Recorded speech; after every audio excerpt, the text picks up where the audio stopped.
অন্যদিকে তুলে নিয়ে যাচ্ছে কেন? জবাব চাই, জবাব চাই। টিএমসি দুষ্কৃতীরা অন্যদিকে রাতের বেলা তুলে নিয়ে গেছে, জবাব চাই, জবাব।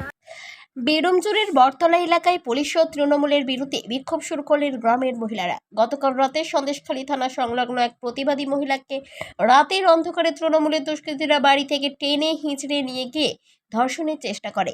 এই ঘটনায় লিখিত অভিযোগ জানানো হলেও এখনো পর্যন্ত কাউকে গ্রেপ্তার করতে পারেনি পুলিশ।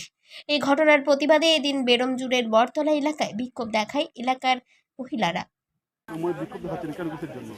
আমাদের মহিলাদেরকে রাত্রে টিএমসির যে সন্দেশখালী ঘটনাটাই আপনারা সবাই দেখেছেন, যে দিদিকে মুখ বেঁধে হাত বেঁধে জলে ফেলে দেওয়া হয়েছে। টিএমসি দুষ্কৃতীরা ফেলছে, এগুলো কেন ফেলছে সেই জবাবটা আমরা চাই। তাই আমরা থানায় কমপ্লেন করেছি, এদের গ্রেপ্তার চাই। যারা শান্তিপূর্ণভাবে যারা আমরা মেয়েরা আন্দোলন করছি একের পর এক, তাদেরকে পুলিশ ধরে নিয়ে যাচ্ছে।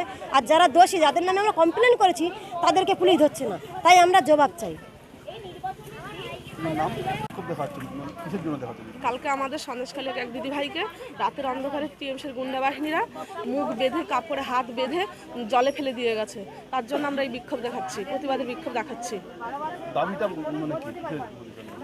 দাবিটা আমাদের কেন পুলিশ কেন তার সেই গুন্ডা বাহিনীদেরকে এখনো অ্যারেস্ট করতে পারেনি। আমাদের দিদি তো আমাদের থানায় গিয়ে কমপ্লেন করেছে, পুলিশ কমপ্লেন করার সত্ত্বেও কেন এখন টিএমসির গুন্ডা বাহিনীদেরকে ধরছে না। সাধারণ মানুষ যখন শান্তিপূর্ণভাবে আন্দোলন করে প্রতিবাদ করে তাদেরকে তুলে নিয়ে যাওয়া হয়, আর এই যে টিএমসির গুন্ডা বাহিনীদেরকে এখনো কেন ধরা হচ্ছে না। আমরা চাইছি, আমরা রাজ্য পুলিশের উপরে ভরসা নেই, আমরা কেন্দ্র বাহিনীর দাবি চাইছি এবং আমাদের রাতের বেলা করে কেন্দ্র বাহিনীকে পাহারা দিতে হবে। আমার নাম Koyeli Sardar. Bureau report, 99 news Bangla.